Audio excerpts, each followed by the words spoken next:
we're going to be learning about pronunciation. Now, it's very underrated. A lot of people, they highly underrate the value of vowel sounds. Everybody wants to skip to speaking Spanish and forming sentences, but a lot of people don't know the basic pronunciations.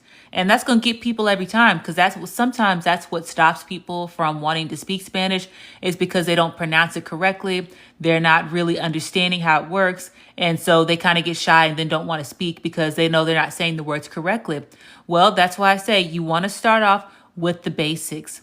It may seem like it's very primary, but really you have to learn the basics if you're going to learn the other words. 5 sounds dictate all the words in the Spanish alphabet, among other letters and sounds, but right now the basics. So in English, we have the vowel sounds A, E, I, O, U. And then to divide it again, we have short and long vowels. Short vowel sounds and long vowel sounds. Well, the good thing about Spanish is that there are no short and long vowel sounds. Every sound is the same. So when we have our vowel sounds in Spanish, they're only pronounced one way.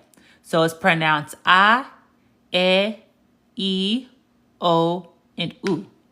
Those are our only 5 vowel sounds, and they always sound the same way every time. A, E, O, U. And it's just like that. So let's look at some examples. So since we know the vowel sounds, let's sound this one out. Arco iris. Arco iris, which is the word for rainbow. Elefante. Elefante, the word for elephant. Igloo, the word for igloo. Oveja, the word for sheep. And then uvas, the word for grapes. Now let me draw your attention to this word here. So you'll notice that there is an accent mark over the U, and it's common known in the Spanish language that when you see an accent mark, you add emphasis. So this word is not igloo, it's igloo. So you have accent emphasis over the U. Also, fun fact, there is no j sound in Spanish. So instead of oveja, this word is oveja. So the J is going to be pronounced like an H. So the J's, they are pronounced like an H. And it's the same thing if we wanted to say this word here. So this word, jardín, jardín, that is the Spanish word for garden. So it's jardín. So we wouldn't look at this and say jardín. It's jardín because the J's are pronounced like H's in Spanish. Jardín. And that is the word for garden. Okay.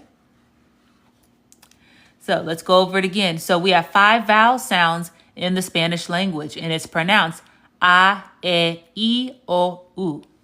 And as long as you remember those and memorize that, it's going to make reading the language a whole lot easier.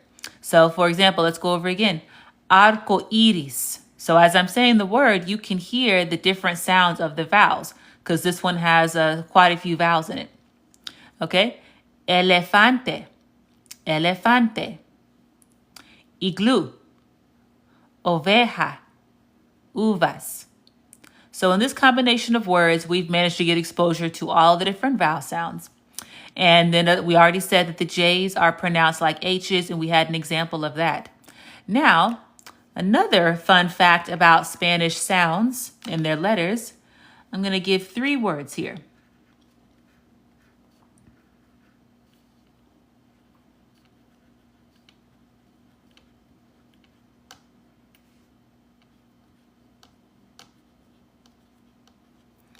Okay, so I have 3 words here. Does anybody see something common between all of these words?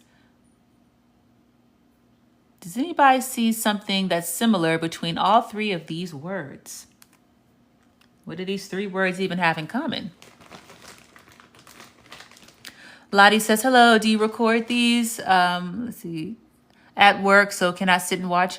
Yeah, Lottie, I do. I do put these, I do put the replays on my YouTube page. So go to Black Girl Spanish on YouTube and you'll see the replays. I will be putting this replay up there by tomorrow. So if you're not subscribed to the YouTube page, go ahead and subscribe so you can get the notification of when this will be up there. But yes, I do.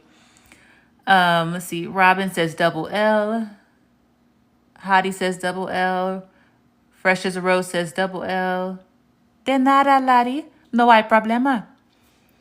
Okay, so yes, exactly. The double L sound. So, fun fact in Spanish, whenever you see two L's, it is pronounced yeah, yeah. It makes the Y sound, yeah.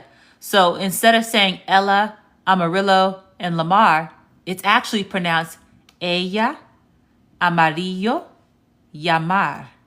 Okay? Anytime you see two L's, it's pronounced like the y sound, like a Y. So it's pronounced ella, amarillo, llamar.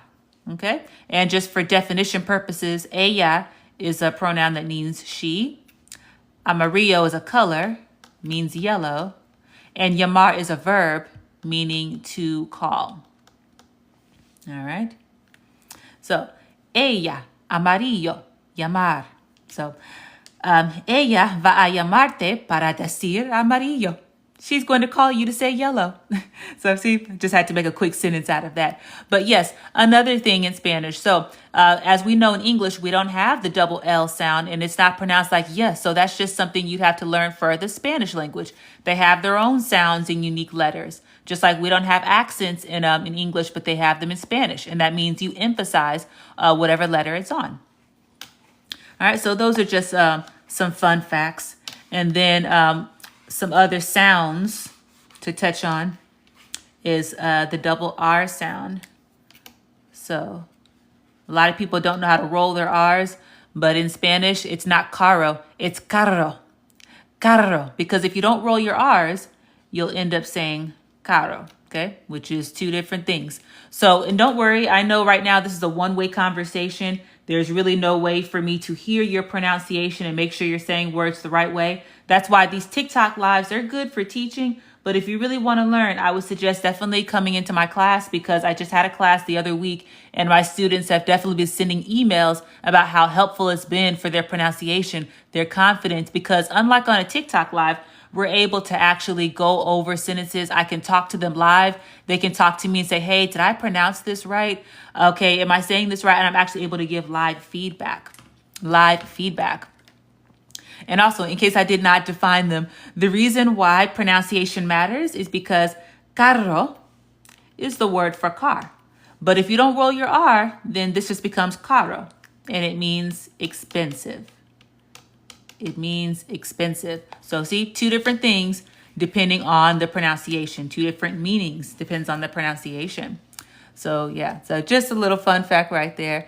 The class is online, Sherry, and the information, it's on my website. So you can go to blackgirlspanish.com and it's literally the first flyer up there because I don't want to shortchange you by giving out all the information here. But if you go on my website, blackgirlspanish.com, this is the first flyer and it gives you the price, the registration. Also DM me if you need a payment plan because on my website, I only have the traditional payment. But if you want to pay with Klarna, with Apple Pay, with Cash App, DM me directly and then I can get you the specialized link for that, Sherry, because there have been quite a few people to sign up with Apple Pay. So if you need that, you can DM me directly. But this flyer is in my stories, so you can go on my stories. But if you need an alternate way to pay, like Klarna or Apple Pay or Cash App, then you DM me directly, and I do have an alternate link for those types of payment plans. So no problem at all if you have different methods of payment. Let's see. Do you do one-on-one? Yes, I do. Absolutely, Melly. Go to blackgirlspanish.com and go under the tutoring tab. So on my website, blackgirlspanish.com, I have a tab that says one-on-one tutoring, and you can go there and read more information about that and then contact me directly for scheduling and pricing. This person on here says how to correctly pronounce A to in English. I don't understand what you're trying to say there. How to correctly pronounce A parentheses two in English. Yeah, see, this is why it's good to be in my class because there's only so much that can kind of get lost in the comments. So without really knowing what you're trying to say, definitely want to join my class for a live experience. That way you can hear me. You can actually use your voice and tell me what it is you mean because my students got a lot of benefits out of that. And I tell you, if you all check the testimonies on my website and here on TikTok, you'll see my students have been sending emails about just how much they have gotten out of it, how much more confident, more comfortable, more fun Spanish is for them now that they've been able to have real teaching instruction. So absolutely. Let's see. Did I miss any comments? Yeah, I don't think I missed any. But yeah, so back to the basics. So a lot of people, they feel like, they can just gloss over pronunciation or they feel like it's secondary, but no, really, it's primary. I always tell my students, and we actually learned this the first day of class, is that we want to start off with correct pronunciation because until you get this, the rest of these are not really going to make sense to you. You'll end up saying it wrong. So we master the pronunciation. And then guess what? The reading is a lot easier. The speaking is a lot easier. And then the confidence goes up because they know without a shadow of a doubt, they are saying words the right way. And, all at the end of the day, it's not about being perfect, but it is about trying to sound as natural as possible. So if we know that we can say oveja and not oveja, then let's start saying oveja. And that's what comes from the correct pronunciation, which all starts from the foundation, which is learning your vowel sounds and then practicing reading those in different contexts.